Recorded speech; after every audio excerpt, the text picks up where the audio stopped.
ಪ್ರಾರ್ಥಿಸ್ತಾರೆ. ಯೇಸುವಿನ ಹೆಸರಿನ ಆಮೆನ್. ಯೋಹಾನ ಬರೆಸುವಾರ್ತೆ 15ನೇ ಅಧ್ಯಾಯ 4-5ನೇ ವಚನವನ್ನೇ ಇವತ್ತು ನಾವು ಧ್ಯಾನ ಮಾಡಿಕೊಳ್ಳೋಣ. ಯೋಹಾನ ಬರೆಸುವಾರ್ತೆ 15ನೇ ಅಧ್ಯಾಯ 4-5ನೇ ವಚನ ತೆಗೆದವರು ಗಟ್ಟಿಯಾಗಿ ಓದಿದ್ರಿ. நானும் உங்களில் நிலைத்திருப்பேன். ஒடியானது திராட்சை செடியில் நிலைத்திராவிட்டால் அது தானாய் கனி கொடுக்க மாட்டாதது போல நீங்களும் என்னில் நிலைத்திராவிட்டால் கனி கொடுக்க மாட்டீர்கள். நானே திராட்சை செடி, நீங்கள் கொடிகள். ஒருவன் என்னிலும் நான் அவனிலும் நிலைத்திருந்தால் அவன் மிகுந்த கனிகளை கொடுப்பான். என்னை அல்லாமல் உங்களால் ஒன்றும் செய்யக்கூடாது. ನೀವು ನನ್ನಲ್ಲಿ ನೆಲೆಗೊಂಡಿರಿ, ನಾನು ನಿಮ್ಮಲ್ಲಿ ನೆಲೆಗೊಂಡಿರುವೆನು. ಕೊಂಬೆಯು ಬಳ್ಳಿಯಲ್ಲಿ ನೆಲೆಗೊಂಡಿರದಿದ್ದರೆ ಹೇಗೆ ತನ್ನಷ್ಟಕ್ಕೆ ತಾನೇ ಫಲ ಕೊಡಲಾರದು, ಹಾಗೆ ನೀವು ನನ್ನಲ್ಲಿ ನೆಲೆಗೊಂಡಿರದಿದ್ದರೆ ಫಲ ಕೊಡಲಾರಿರಿ. ನಾನೇ ದ್ರಾಕ್ಷ ಬಳ್ಳಿ, ನೀವೇ ಕೊಂಬೆಗಳು. ಒಬ್ಬನು ನನ್ನಲ್ಲಿಯೂ ನಾನು ಅವನಲ್ಲಿಯೂ ನೆಲೆಗೊಂಡಿದ್ದರೆ ಅವನೇ ಬಹಳ ಫಲ ಕೊಡುವನು. ದೇವರ ವಾಕ್ಯವನ್ನ ನಾವು ಶ್ರದ್ಧೆಯಿಂದ ದೇವರ ಸನ್ನಿಧಾನ ಯೇಸು ಸ್ವಾಮಿ ನಮಗೂ ಯೇಸು ಸ್ವಾಮಿಗೂ ಜೀವಿಸುವ ಅನ್ಯೋನ್ಯತೆಯ ಆ ವಿಷಯವಾಗಿ ಬರೆಯಲ್ಪಟ್ಟಂತ ಈ 15ನೇ ಅಧ್ಯಾಯ. ನಾವು ದೇವರ ಹತ್ರ ಹೇಗಿರಬೇಕು, ದೇವರು ನಮ್ಮ ಹತ್ರ ಹೇಗಿರ್ತಾನೆ ಅನ್ನುವ ವಿಷಯವನ್ನ ಈ ಬರೆಯಲ್ಪಟ್ಟಂತ ಅನ್ಯೋನ್ಯತೆ ಸಾಮ್ಯ ರೂಪವಾಗಿ ಯೇಸು ಸ್ವಾಮಿ ಕೂತಿರುವ ಎಲ್ಲರಿಗೂ ಮತ್ತು ತನ್ನ ಶಿಷ್ಯರಿಗೆ ಹೇಳಿದ್ದನ್ನ ಇವತ್ತು ನಮಗೆ ಸಭೆಯಾಗಿರುವಂತ ನಮಗೆ ಆತನ ವಾಕ್ಯದ ಮುಖಾಂತರವಾಗಿ ಮಾತನಾಡುವಂತವರಾಗ್ತಾರೆ. An intimate relationship with the Lord and the believer. ಜೊತೆಗೆ ಯೇಸು ಸ್ವಾಮಿಯೊಂದಿಗೆ ಇರುವಂತ ವಿಷಯ. ಅದಕ್ಕೆ ದೇವರ ವಾಕ್ಯ ಹೇಳ್ತದೆ, ನಾನೇ ನಿಜವಾದ ದ್ರಾಕ್ಷ ಬಳ್ಳಿ, ನನ್ನ ತಂದೆ ತೋಟಗಾರನು. ನನ್ನಲ್ಲಿದ್ದು ಫಲ ಕೊಡದೆ ಇರುವ ಪ್ರತಿಯೊಂದು ಕೊಂಬೆಯನ್ನು ನಾನೇನ್ ಮಾಡ್ತೇನೆ, ತೆಗೆದಾಕ್ತೇನೆ ಅಂತ ಮೊದಲನೆಯ ವಚನದಲ್ಲಿ ಹೇಳುವುದನ್ನು ನಾವು.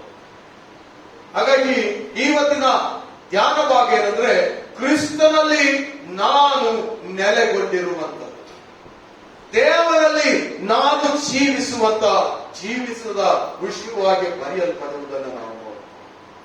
ಒಬ್ಬ ಮನುಷ್ಯನು ಯಾರ ಜೀವಿತದಲ್ಲಿ ಪ್ರಭಾವ ಮಾಡಬಹುದು, ಒಬ್ಬ ಮನುಷ್ಯನು ಯಾರ ಜೀವಿತದಲ್ಲಿ ಒಳ್ಳೆಯ ಪ್ರಭಾವವನ್ನು ಬೀರಲಿಕ್ಕೆ ಸಾಧ್ಯ, ಕೆಟ್ಟ ಪ್ರಭಾವವನ್ನು ಕೂಡ ಬೀರಲಿಕ್ಕೆ ಸಾಧ್ಯ. ನಮ್ಮ ಸ್ನೇಹವು, ನಮ್ಮ ಅನ್ಯೋನ್ಯತೆಯು ಅನ್ಯರೊಟ್ಟಿಗೆ ಇರುವುದಾದ್ರೆ ಅನ್ಯ ಆಲೋಚನೆಗಳೇ ನಮ್ಮ ಹೃದಯದಲ್ಲಿ, ನಮ್ಮ ಜೀವಿತದಲ್ಲೇ ಬರ್ತದೆ. ಒಂದು ವೇಳೆ ನಮ್ಮ ಆಲೋಚನೆಗಳು, ನಮ್ಮ ಅನ್ಯೋನ್ಯತೆಯು ದೇವರೊಟ್ಟಿಗಿದ್ರೆ ದೇವಾಲೋಚನೆಗಳೊಂದಿಗೆ ನಾವು ಜೀವಿಸಲಿಕ್ಕೆ ಸಾಧ್ಯವಾಗಿ ನಾವು ಇರುವುದನ್ನು ನಾವು ನೋಡೋಣ. ಅನೇಕ ಸಾರಿ ಅಂದ್ಕೊಳ್ತೇವೆ ಏನಂತಂದ್ರೆ, ಸ್ವಾಮಿ ಏನಿದು ನೆಲೆಗೊಂಡಿರುವಂತ ವಿಷಯ? ನೆಲೆ ಅಂದ್ರೆ ಏನು ಅಂದ್ರೆ ಜೀವಿತ. ಆಂಗ್ಲ ಭಾಷೆಯಲ್ಲಿ, ಇಂಗ್ಲಿಷ್ ಅಲ್ಲಿ ಹೇಳ್ತದೆ ಅಬೈಡ್ ಇನ್ ಮೀ. ಅಬೈಡ್ ಅಂದ್ರೆ ನನ್ನಲ್ಲಿ ನೀನು ಜೀವಿಸು ಅಂತ ಅರ್ಥ. ಅಂದ್ರೆ ಸತ್ತೋಗಿರೋ ವಿಷಯಗಳು ಕೂಡ ಇದೇವೆ ಅಂತ ಅರ್ಥ ಅಲ್ವಾ? ಸತ್ತೋದ ಸಂಗತಿಗಳು ಕೂಡ ಇದೆ ಅಂತ ಅರ್ಥ ಅಲ್ವಾ? ನೀನು ಜೀವಿಸಬೇಕನ್ನುವುದನ್ನ, ಜೀವಿಸುವಂತ ವಿಷಯಗಳು ಬಂದಾಗ ನಾವು ತಿಳಿಬೇಕಾದದ್ದು ಏನಂತಂದ್ರೆ, ಜೀವ ಇರೋ ಮನುಷ್ಯನ ಏನ್ ಮಾಡ್ತಾನೆ? ಜೀವ ಇರೋ ಮನುಷ್ಯ ಏನ್ ಮಾಡ್ತಾನೆ? ಸುಮ್ಮನೆ ಒಂದ್ ಕಡೆ ಕುತ್ಕೊಳ್ತಾನ? ಇಲ್ಲ. ಅವನಿದ್ದೇನೆ ಅನ್ನುವುದಕ್ಕೆ ಸಾಧಿಸುವುದಕ್ಕೋಸ್ಕರ ಉಸಿರಾಡ್ತಾನೆ, ಕಣ್ಣುಮಿಟ್ಟಿಗಿಸ್ತಾನೆ, ಮಾತನಾಡ್ತಾನೆ, ಓಡಾಡ್ತಾನೆ. ಅವನಲ್ಲಿ ಜೀವ ಇದೆ ಅನ್ನುವುದಕ್ಕೆ. ಹಾಗಾಗಿ ದೇವರ ವಾಕ್ಯ ಹೇಳ್ತದೆ ಏನಂದ್ರೆ, ನೀನು ಕ್ರಿಸ್ತನಲ್ಲಿ ಇದ್ದೀ ಅಂತ ಹೇಳುವುದಕ್ಕೆ ನಿನ್ನ ಜೀವಿತನೇ ಸಾಕ್ಷಿ ಹೇಳುತ್ತದೆ. ಆಮೇಲೆ ನಿನ್ನ ಜೀವನದಲ್ಲಿ ತೋರಿಸ್ಬೇಕು, ನೀನು ಜೀವಿಸಿ ತೋರಿಸ್ಬೇಕು. ಇಂಗ್ಲಿಷ್ ನಲ್ಲಿ ಗಾದೆ ಇದೆ, if you think you are of heaven, walk like heaven. ನೀನು ಪರಲೋಕದವನಂತ ಹೇಳಿಕೊಂಡು ಹೋಗುವನಾದ್ರೆ ನೀನು ಪರಲೋಕದವನ ಹಾಗೆ ನೀನೇನ್ ಮಾಡ್ಬೇಕು? ನಡೆದುಕೊಳ್ಳಬೇಕು. ನಮ್ಮಲ್ಲಿ ಇರಬೇಕು. ಪೌಲನು ಹೇಳ್ತಾನೆ, ನಾನು ಕ್ರಿಸ್ತನೊಟ್ಟಿಗೆ ಏನಾಗಿದ್ದಾನಾಗಿದ್ದೇನೆ, ಶಿಲುಬೆಗೆ ಹಾಕಿದವನಾಗಿದ್ದೇನೆ. ನಾನು ಕ್ರಿಸ್ತನೊಟ್ಟಿಗೆ ಶಿಲುಬೆಗೆ ಹಾಕಿಸಿಕೊಂಡವನಾಗಿದ್ದೇನೆ. ಪಾಪದ ಪಾಲಿಗೆ ಯೇಸು ಸ್ವಾಮಿ ಹೇಗೆ ಸತ್ತನೋ, ನಾನು ಕೂಡ ಪಾಪದ ಪಾಲಿಗೆ ಜೀವಿಸುವಂತವನು ಅಲ್ಲ ಅನ್ನೋದನ್ನು ನಾವು ದೇವರ ವಾಕ್ಯ ಹೇಳ್ತದೆ. ಏನಂದ್ರೆ, ನನ್ನಲ್ಲಿ ನೆಲೆಗೊಂಡಿರ್ರಿ. ಯೇಸು ಸ್ವಾಮಿ ಹೇಳ್ತಾನೆ, ನನ್ನಲ್ಲಿ ನೀವು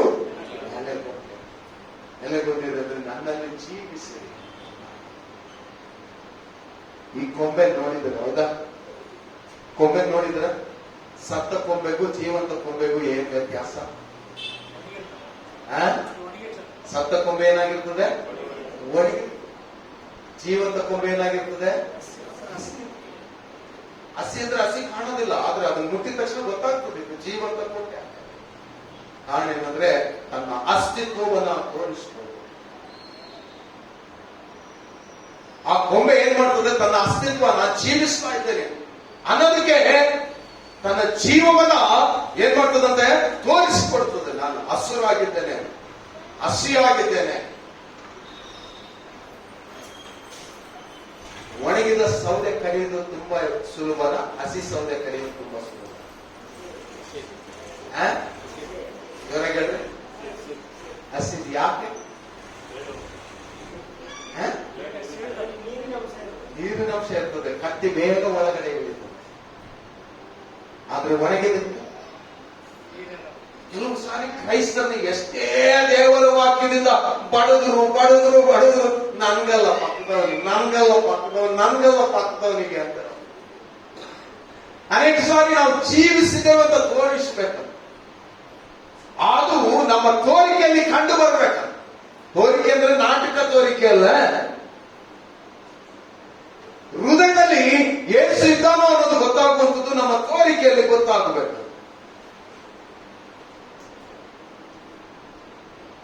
ದೇವರ ವಾಕ್ಯ ಕೇಳ್ತಿದ್ದೇನೆ, ನೆಲೆಗೊಂಡಿರ್ರಿ, ನನ್ನಲ್ಲಿ ಜೀವಿಸಿ. ಯಾರಲ್ಲಿ ಜೀವಿಸಿರಿ? ನನ್ನಲ್ಲಿ ಜೀವಿಸಿರಿ, ನನ್ನಲ್ಲಿ ಜೀವಿಸಿರಿ. ಆಗ ನಾನು ನಿಮ್ಮಲ್ಲಿ ನೆಲೆಗೊಂಡು. ನೀವು ನನ್ನಲ್ಲಿ ಜೀವಿಸಿದ್ರೆ ನಾನು ನಿನ್ನಲ್ಲಿ ಜೀವಿಸ್ತೇನಂತ. ಯೇಸು ನನ್ನಲ್ಲಿ ಜೀವಿಸ್ತಿದ್ದಾನೆ ಅಂತಂದ್ರೆ ಎರಡು ಉದಾಹರಣೆಗಳನ್ನ ನಾನು ಇವತ್ತು ನಿಮಗೆ ತೋರಿಸ್ತೇನೆ. ನಾನು ದೇವರಲ್ಲಿ ಜೀವಿಸ್ತಿದ್ದೇನೆ ಅನ್ನುವುದಕ್ಕೆ, ಯೇಸು ನನ್ನಲ್ಲಿ ಜೀವಿಸ್ತಿದ್ದಾನೆ ಅನ್ನುವುದಕ್ಕೆ ಎರಡು ಉದಾಹರಣೆಗಳನ್ನ ನಾನು, ಎರಡು ವ್ಯಕ್ತಿಗಳನ್ನು ನಿಮಗೆ ನಾನು ತೋರಿಸ್ತೇನೆ. ಮೊದಲನೇ ವ್ಯಕ್ತಿ ಯಾರಂತೆ? ಪೇತ್ರ.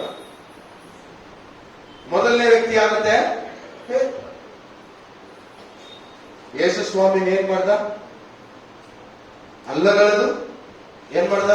ದೂರ ಹೋದ. ಆದ್ರೆ ಮತ್ತೆ ಯೇಸು ಸ್ವಾಮಿ ಹತ್ರ ಅವನು ತಿರುಗಿ ಬಂದ. ಇನ್ನೊಬ್ಬ ವ್ಯಕ್ತಿ ಶಿಷ್ಯನಾಗಿದ್ದ. ಅವನೇನದು? ಇವರಿಗೆ ನಿಮ್ಗೆಲ್ಲ ಗೊತ್ತು. ಹಣದ ಗಂಟೆ ಯಾರ ಇತ್ತು?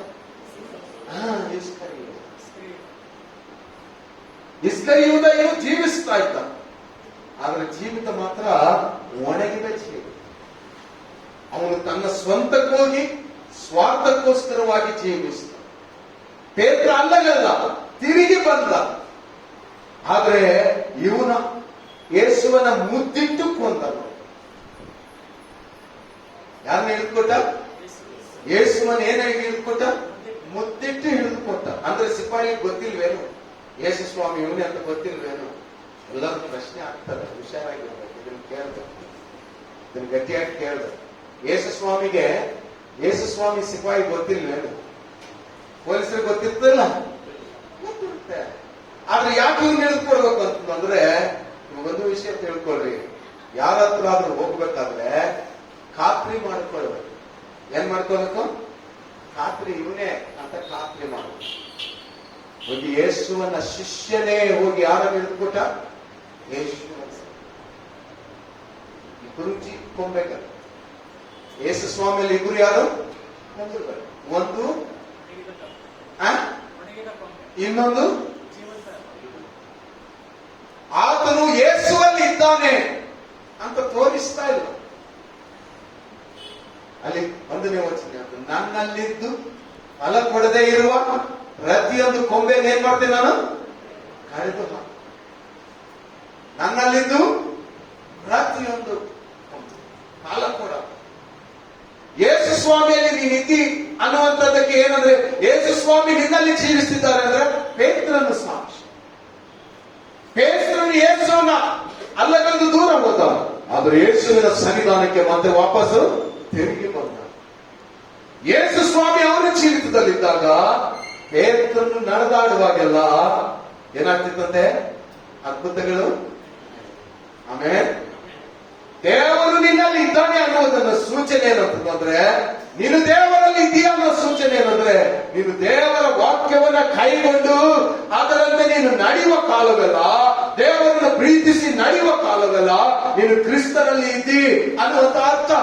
ನೀನು ಕ್ರಿಸ್ತನಲ್ಲಿ ಇದ್ದಿ ಅಂದಮೇಲೆ ದೇವರ ವಾಕ್ಯ ಹೇಳ್ತದೆ, ನೀವು ನನ್ನಲ್ಲಿ ನೆಲೆಗೊಂಡಿರಿ, ನಾನು ನಿಮ್ಮಲ್ಲಿ ಜೀವಿಸುತ್ತೇನೆ. ಅದ್ರ ಅರ್ಥ, ಯೇಸು ಸ್ವಾಮಿ ನಮ್ಮ ಜೀವಿತದಲ್ಲಿದ್ರೆ ಏನ್ ನಡೀತದೆ? ಜೊತೆಗೆ ಹೇಳ್ರಿ, ಏನ್ ನಡೀತದೆ? ಅದ್ಭುತಗಳು. ಯೇಸು ಸ್ವಾಮಿ ನಮ್ಮ ಏನ್ ಬಿಡ್ತೀರಿ? ಏನ್ ಬಿಡ್ತೀರಿ? ಅಲ್ಲವಲ್ಲ. ಕೊಂಬೆಯು ತನ್ನಷ್ಟಕ್ಕೆ ತಾನೇ ಏನ್ ಕೊಡೋದಿಲ್ಲ ಅಂತೆ? ಅಲ್ಲವನ್ನ ಕೊಡೋದಿಲ್ಲ. ನೀನು ಕ್ರಿಸ್ತನಲ್ಲಿದ್ದರೆ ಮಾತ್ರನೇ ಫಲ ಬಿಡಲಿಕ್ಕೆ ಸಾಧ್ಯ. ಹಾಗಾಗಿ ಅನೇಕ ಸಾರಿ ಸಭೆಯಲ್ಲಿ ಇದ್ರೂ ಕೂಡ ಇಲ್ಲದೆ ಇರೋರ ತರನೇ ಇರ್ತಾರೆ, ಇದ್ದವರು ಇದ್ದ ಹಾಗೆ ಕಾಣ್ತಾರೆ, ಅನೇಕ ಕಾರ್ಯಗಳನ್ನು ಇರುವುದನ್ನು ನೋಡ್ತಾರೆ. ದೇವರ ವಾಕ್ಯ ಹೇಳ್ತದೆ ಏನಂದ್ರೆ, ನನ್ನಲ್ಲಿದ್ದು ಫಲ ಪಡೆದೇ ಇರುವ ಪ್ರತಿಯೊಂದು ಕೊಂಬೆ ನಾನೇನ್ ಮಾಡ್ತೇನೆ? ತೆಗೆದುಹಾಕ್ತೇನೆ ಅಂತ ಒಂದು ಕಡೆಗೆ ಹೇಳುವುದಾದ್ರೆ, ಇನ್ನೊಂದು ಕಡೆಗೆ ಹೇಳ್ತೇನೆ, ನೀವು ನನ್ನಲ್ಲಿ ನೆಲೆಗೊಂಡಿದ್ರೆ ಮಾತ್ರನೇ ನೀವೇನ್ ಬಿಡ್ಲಿಕ್ಕೆ ಸಾಧ್ಯ? ಫಲವನ್ನು ಬಿಡ್ಲಿಕ್ಕೆ ಸಾಧ್ಯ. ಏನು ಫಲ ದೇವರು ಪಾಯಿಸುವಂಥದ್ದು? ಅದಕ್ಕೆ ಪೌಲನು ಹೇಳ್ತಾನೆ, ಒಂದು ಕೊಲೊಸ್ಸೆದವರಿಗೆ ಬರೆದ ಪತ್ರಿಕೆ 3ನೇ ಅಧ್ಯಾಯ, ಕೊಲೊಸ್ಸೆದವರಿಗೆ ಬರೆದ ಪತ್ರಿಕೆ 3ನೇ ಅಧ್ಯಾಯದಲ್ಲಿ ಅಲ್ಲಿ ಅಪೊಸ್ತಲನಾದಂತ ಪೌಲನ ಒಂದು ಮಾತನ್ನೇ 3ನೇ ಅಧ್ಯಾಯ 14ನೇ ವಚನ. ಅಂದ್ರೆ ಇದಲ್ಲದೆ ಇದೆಲ್ಲದರ ಮೇಲೆ ಪ್ರೀತಿಯನ್ನು ಧರಿಸಿಕೊಳ್ಳಿರಿ. ಏನ್ ಧರಿಸಿಕೊಳ್ಬೇಕಂತೆ? ಪ್ರೀತಿಯನ್ನ ಧರಿಸಿಕೊಳ್ಳ್ರಿ. ಅದು ಸಮಸ್ತವನ್ನ ಸಂಪೂರ್ಣ ಮಾಡುವ ಬಂಧವಾಗಿದೆ. ಸಮಸ್ತವನ್ನ ಸಂಪೂರ್ಣ ಮಾಡುವ ಬಂಧವಾಗಿದೆ.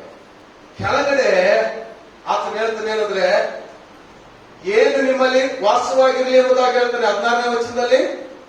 ದೇವರ ಕ್ರಿಸ್ತನ ವಾಕ್ಯವು ನಿಮ್ಮಲ್ಲಿ ಸಮೃದ್ಧಿಯಾಗಿ ವಾಸಿಸಲಿ. ನಾನು ಕ್ರಿಸ್ತನಲ್ಲಿ ಬೆಳೆಯಬೇಕು, ನಾವು ಫಲ ಕೊಡ್ಬೇಕಂದ್ರೆ, ದೇವರು ನಿನ್ನಲ್ಲಿ ಇರ್ಬೇಕಂದ್ರೆ ದೇವರ ವಾಕ್ಯ ಏನಾಗಿರ್ಬೇಕಂತೆ? ನಿನ್ನಲ್ಲಿ ಇರಬೇಕು. ನಾವು ಹಾಡಾಡ್ತೀವಿ, ಯೇಸು ನಾನು ನಿನ್ನಲ್ಲಿ, ನನ್ನ ಪ್ರಾರ್ಥನೆಯಲ್ಲಿ ನನಗೇನ್ ಸಿಗ್ಲಿ? ಜೋರಾಗೇನ್ರಿ? ಹೆಂಗ್ ಬಿಡ್ತದೆ ದೇವರ ವಾಕ್ಯ ನಮ್ಮ ಜೀವಿತದಲ್ಲಿ ಇರ್ತದೆ? 24 ಗಂಟೆ ಏನ್ ನೋಡ್ಕೊಂಡು ಕುತ್ಕೊಂಡ್ರೆ ಎಲ್ಲಾ ಕೈಯಲ್ಲಿ ಎಂಟರ್ಟೈನ್ಮೆಂಟ್ ಸಿಗ್ತದೆ. ಗೊತ್ತು ನಿಮಗೆ? ಬೈಬಲ್ ಅನ್ನುವಂಥದ್ದು ದೂರ ಮಾಡ್ತಾ ಇದೆ. ಯಾರೋ ಒಬ್ರು ಫಾಸ್ಟ್ ನನಗೆ ಕೇಳಿದೆ, ಬೈಬಲ್ ಯಾವತ್ತಿಗೂ ದೂರ ಆಗಿಲ್ಲ ಫಾಸ್ಟ್, ಯಾಕೆ ಅಂತ ಕೇಳಿದೆ. ಬೈಬಲ್ ಆಪ್ಗಳು ಇದಾವೆ, ಏನಂತೆ ಅಪ್ಲಿಕೇಶನ್ಸ್ ನ ಹಾಕೊಂಡು ಕೇಳಬಹುದು ಬೈಬಲ್ ಮಲ್ಕೊಂಡಾಗ. ಯಾವಾಗ ಹೇಳ್ತಿರೋದು? ಯಾವಾಗ? ಜೋರಾಗಿ ಹೇಳ್ರಿ. ಮಲ್ಕೊಂಡಾಗ ಯಾರಾದ್ರೂ ಕೇಳ್ತಾರ? ಏನ್ ಮಾಡ್ತಾರೆ? ಹೊರಕೆ ಹೊಡಿತಾರೆ.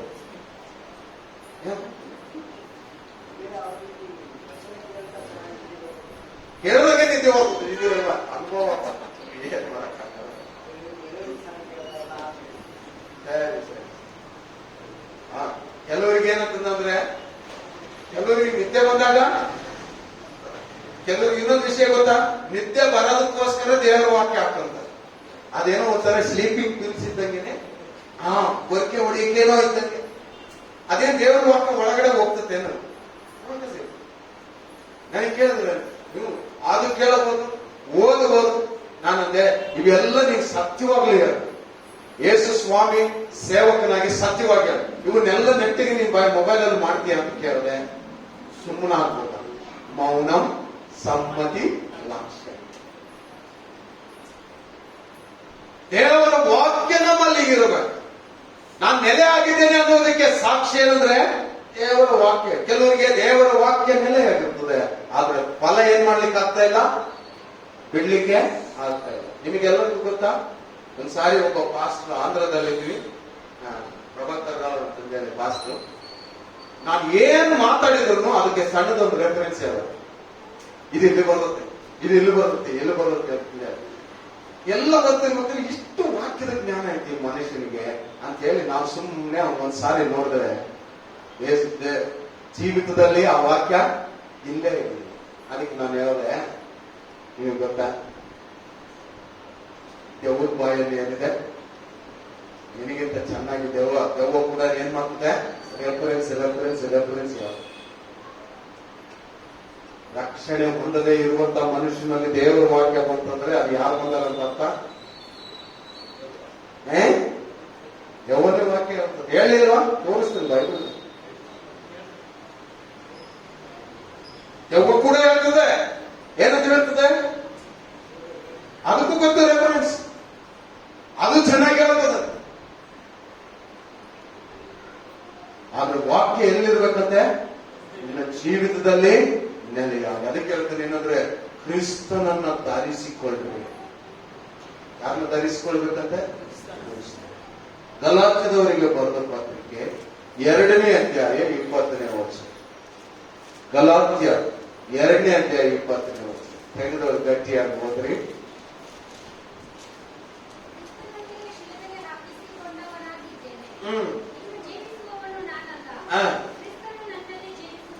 ಏನಂತ ಹೇಳ್ತಾನೆ?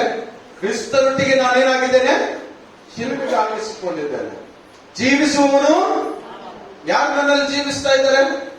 ಕ್ರಿಸ್ತನು ನನ್ನಲ್ಲಿ ಜೀವಿಸ್ತಾ ಇದ್ದಾರೆ. ಗಲಾತ್ಯ 5:25. ನಾವು ಆತ್ಮನಿಂದ ಜೀವಿಸುತ್ತಿರಲಾಗಿ ಆತ್ಮ ನನ್ನನ್ನು ಅನುಸರಿಸಿ ನಡೆಯೋಣ. ನಾವು ಆತ್ಮನಲ್ಲಿ ಜೀವಿಸ್ತಿರಲಾಗಿ ನಾವು ಯಾರನ್ನು ಅನುಸರಿಸಿ ನಡೆಯೋಣ? ಆತ್ಮನನ್ನ ಅನುಸರಿಸಿ ನಡೆಯೋಣ. ಹೌದು, ನಾವು ಯಾರಿಗಾಗಿ ಜೀವಿಸ್ತಾ ಇದ್ದೇವೆ ಈ ಲೋಕದಲ್ಲಿ? ಯಾರಿಗಾಗಿ ಜೀವಿಸ್ತಾ ಇದ್ದೇವೆ? ನಿಜವಾಗ್ಲೂ ಹೇಳ್ರಿ, ಯಾರಿಗೋಸ್ಕರ ಜೀವಿಸ್ತಾ ಇದ್ದೇವೆ? ನನಗೆ ಯಾಕೋ ಅನುಮಾನ, ಕೆಲವರು ನಮ್ಮ ಸ್ವಾರ್ಥಕ್ಕೋಸ್ಕರ ಜೀವಿಸ್ತಾರೆ. ಬಾಯಿ ಮಾತ್ರ ಏನ್ ಹೇಳ್ತದೆ? ಜೋರಾಗಿ ಹೇಳ್ರಿ. ಏನಾಗಿ ಹೇಳ್ತದೆ? ಏನಂತ ಹೇಳಿ? ಯಾರಿಗೋಸ್ಕರ? ಹೋದ್ರಿ ಫಿಲಿಪ್ಪಿ 1ನೇ ಅಧ್ಯಾಯ 20ನೇ ವರ್ಷ. ಬಾಯಿ ಏನ್ ಹೇಳ್ತದೆ? ಹೇಗೆಂದರೆ, ನಾನು ಯಾವ ವಿಷಯದಲ್ಲಾದರೂ ನಾಚಿಕೆ ಪಡದೆ ಎಂದಿನಂತೆ ಈಗಲೂ ಸಹ ತುಂಬಾ ಧೈರ್ಯದಿಂದಿರುವುದರಿಂದ ಬದುಕಿದರೂ ಸರಿಯೇ ಸತ್ತರೂ ಸರಿಯೇ ನನ್ನ ದೇಹದ ಮೂಲಕ ಕ್ರಿಸ್ತನಿಗೆ ಮಹಿಮೆ ಉಂಟಾಗಬೇಕೆಂದು ನನಗೆ ಬಹಳ ಅಭಿಲಾಷೆ ಇದೆ. ಏನಂತೆ ಪೌಲನು ಹೇಳ್ತಾನೆ? ನಾನು ಬದುಕಿದ್ರು ನಾನು ಸತ್ತರು ಏನಂತೆ? ಕ್ರಿಸ್ತನಿಗಾಗಿ ಏನಾಗಿರ್ಬೇಕಂತೆ? ಮಹಿಮೆ ಉಂಟಾಗುವ ರೀತಿಯಲ್ಲಿ ನಾನು ಇರಬೇಕು ಅಂತ ಹೇಳಿ. ಜೀವಿಸೋನು ನಾನಲ್ಲ. ನಾವೆಲ್ಲ ಏನಂತ ಹೇಳ್ತೇವೆ?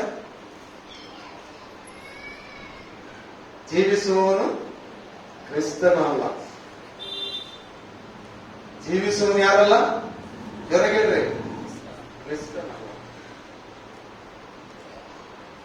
ಕ್ರಿಸ್ತನು ಜೀವಿಸಿದ್ದಾದ್ರೆ ನಮ್ಮ ಜೀವಿತದಲ್ಲಿ ಫಲಗಳು ಏನ್ ಮಾಡ್ತಾವಂತೆ?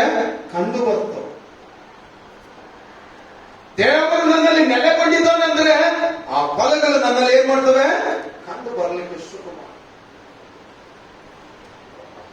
ನನ್ನ ಸಮಾಧಾನ ಪರೀಕ್ಷೆಗೆ ಹಾಕ್ತಾನೆ ದೇವರು. ನನ್ನ ಪ್ರೀತಿಯನ್ನ ಪರೀಕ್ಷೆ ಮಾಡ್ತಾನೆ ದೇವರು. ಆ ಫಲಗಳೆಲ್ಲ ಆತ್ಮೀಯ 9 ಫಲಗಳನ್ನ ದೇವರು ಏನ್ ಮಾಡ್ತಾನೆ? ನಮ್ಮ ಜೀವಿತದಲ್ಲಿ ಎದುರು ನೋಡ್ಲಿಕ್ಕೆ ಶುರು ಮಾಡಿ. ಆತ್ಮದಲ್ಲಿ ನಾವು ಜೀವಿಸ್ತಾ ಇದ್ದೇವೆ ಅಂದ್ರೆ all our preference and priority must be God at one place. ನಮ್ಮ ಪ್ರಾಧಾನ್ಯತೆ ಯಾರ ಮೇಲೆ ಆಗಿರ್ಬೇಕಂತೆ? ದೇವರ ವಾಕ್ಯದ ಮೇಲೆ ಆಗಿರ್ತದೆ. ನಮ್ಮ ಪ್ರಧಾನತೆ ಯಾರ ಮೇಲೆ ಇರ್ತದೆ? ಬೆಳಿಗ್ಗೆ ಎದ್ದ ತಕ್ಷಣನೇ ಜೋರಾಗಿ ಹೇಳ್ರಿ. ನೀವೆಲ್ಲ ಸುಮ್ಮನೆ ಇದ್ದೀರಂದ್ರೆ ನಾನು ಏನೇನ ತಿಳ್ಕೊಂತೇನೆ. ನಮ್ಮ ಪ್ರಧಾನತೆ ಬೆಳಿಗ್ಗೆ ಎದ್ದ ತಕ್ಷಣ ಏನಾಗಿರ್ತದೆ ಹೇಳ್ರಿ? ಯೋಚನೆ ಮಾಡಿ.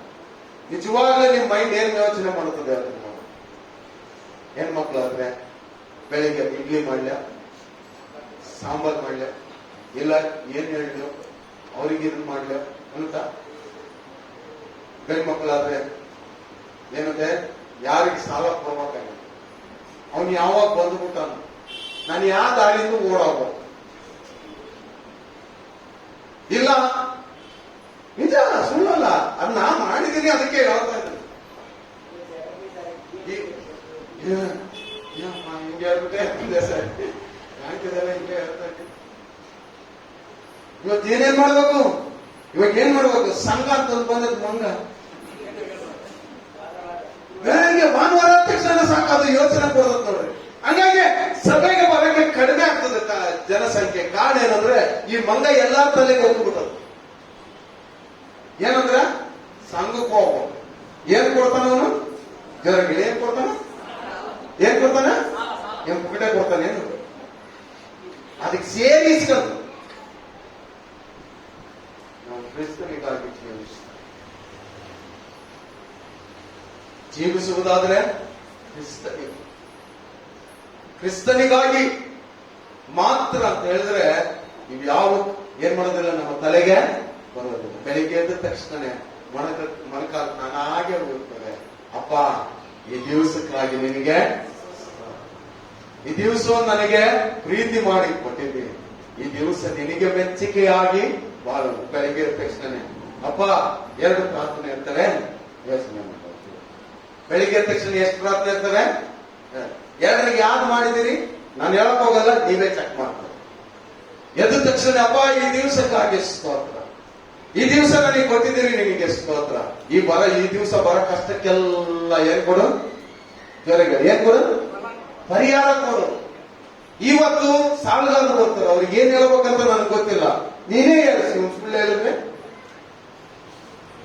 ಬೆಳಿಗ್ಗೆ ಸ್ವಾಮಿ ನನಗೆ ಇದನ್ನ ತೊಂದರೆ ಆಗಿದೆ, ಇದು ಕೊಡು, ಅದು ಕೊಡು, ಇದು ಕೊಡು, ಅದು ಕೊಡು, ಅದು ಕೊಡು, ಇದು ಕೊಡು. ಕೇಳಬಾರ್ದು. ತಪ್ಪಲ್ಲ, ಕೇಳೋ ತಪ್ಪಲ್ಲ ಅಂತ ನಾನು ಹೇಳ್ತಿಲ್ಲ. ಆದ್ರೆ ಯಾವತ್ತಾದ್ರೂ ಒಂದು ಪ್ರಾರ್ಥನೆ, ನಿಜವಾದ ದೇವರ ಭಕ್ತನ ಪ್ರಾರ್ಥನೆ ಏನು ಗೊತ್ತಾ? ಇವತ್ತು ನಿನ್ನನ್ನು ನಾನು ಹೆಂಗೆ ಮೆಚ್ಚಿಸ, ಇವತ್ತು ನಾನು ನಿನ್ನಲ್ಲಿ ಹೆಂಗೆ ಜೀವಿಸಿದ, ಇವತ್ತು ನಿನ್ನನ್ನು ಯಾವ ರೀತಿಯಲ್ಲಿ ನಾನು ನೋಡ್ಬೇಕು, ಇವತ್ತು ಯಾವ ರೀತಿಯಲ್ಲಿ ನಿನ್ನನ್ನು ಘನಪಡಿಸಬೇಕು. ನಿಮಗೊಂದು ವಿಷಯ ಹೇಳ್ತೇನೆ, ಏನಂತಂದ್ರೆ ಈ ಲೋಕದ ಕಾರ್ಯಗಳಿಗಾಗಿ ನೀವು ಓಡಿ ಹೋದ್ರೆ ಅದು ನಿಮ್ಮಿಂದ ದೂರ ಓಡಿ ಹೋಗ್ತದೆ. ಈ ಲೋಕದ ಕಾರ್ಯಗಳಿಗೋಸ್ಕರ ನೀನು ಓಡಿ ಅದು ನಿಡ್ಕಂತೀನಿ, ಇದು ನಿಡ್ಕಂತೀನಿ, ಇದು ನಿಡ್ಕಂತೀನಿ ಅಂತ ಎಷ್ಟು ಅದರಿಂದಲೇ ಓಡಿ ಹೋಗ್ತೀವೋ ಅದು ನಿನ್ನಿಂದ ಅಷ್ಟು ದೂರ ಓಡಿ ಹೋಗ್ತದೆ. ಚರ್ಚಲ್ಲಿ ಹೋಗ್ಬೇಕು, ಬಿಡ್ರಿ, ಬೇರೆ ಚರ್ಚೆಗೆ ಹೋಗ್ಯಾರೆ. ಅವ್ರಿಗೆ ಬೆಳಿಗ್ಗೆ ತಕ್ಷಣ ಯಾಕೆ ನಾವು ಬಂದಿಲ್ಲ ಅಂತ ಕೇಳಿದ್ರೆ, ಅಯ್ಯೋ ಬಟವಾಡಿ ಇವಾಗ್ಲೇ ಕೊಡ್ತಾನ ಅಂತ ಹೇಳಿದ್ರೆ ಅದಕ್ಕೆ ಹೋಗಿಸ್ಕೊಂಬ. 2ನೇ ಆರಾಧನೆಗಾದ್ರೂ ಬಾ.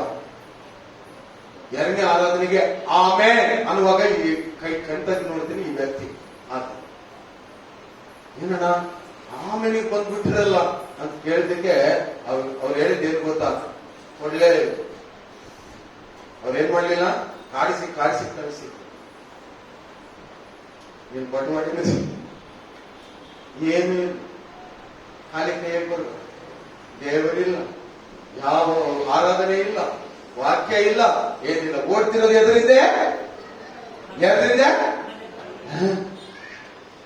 ದೇವರ ವಾಕ್ಯ ಹೇಳ್ತದೆ, ನೀವು ಒಬ್ಬನ ಹಣವನ್ನಾಗ್ಲಿ ದೇವರನ್ನಾಗ್ಲಿ ಸೇವಿಸಲು ಸಾಧ್ಯ ಇಲ್ಲ. ಹಂಗಾದ್ರೆ ಹಣ ಬೇಡ ಪಾಸ್ಟ್ರೆ, ತಾನಾಗಿ ಬರೋದಕ್ಕೆ ನೀನೇನ್ ಮಾಡ್ಬೇಕು? ದಾರಿ ಕೊಡಬೇಕು. ಆಮೇಲೆ ನೀನಾಗೆ ಓಡಿ ಹಿಡ್ಕೊಳ್ಳೋದು ಜಲ್ದಿ ಓಡೋಗ್ತದೆ, ಅದಾಗೆ ಬರೋದು ನಿನ್ನ ಹತ್ರನೇ ಇರ್ತದೆ. ಆಮೇಲೆ ನಿಮಗೆ ಗೊತ್ತಾ ವಿಷಯ? ದೇವರ ವಾಕ್ಯ ಏನಿರ್ತದೆ? ಮೊದಲು ದೇವರ ರಾಜ್ಯಕ್ಕಾಗಿಯೂ ನೀತಿಗಾಗಿಯೂ ಉಳಿದವೆಲ್ಲ ಏನಂತೆ ಇವೇನಾದ್ರು ಕಷ್ಟಪಡ್ರಿ ಅದಕ್ಕಂತ ಹೇಳಿದಂತ ದೇವರು. ನಾವೇನ್ ಮಾಡ್ತಾ ಇದ್ದೇವೆ? ಉಲ್ಟ. ಎದಕ್ಕೆ? ಅವುಗಳಿಗೆಲ್ಲದಕ್ಕೂ ನಾವೇನ್ ಮಾಡ್ತೇವೆ? ಉಲ್ಟ. ನಿಮ್ಮನ್ನು ನೋಡ್ತೇವೆ. ಎಲ್ಲಿ ನಿಮ್ಮ ಪ್ರಯಾಣಕ್ಕೆ ಬೆಳಗ್ಗೆ ಎದ್ದ ತಕ್ಷಣ ಯಾರು ನಿನ್ ಪ್ರಿಯ ಆಗಿದೆ?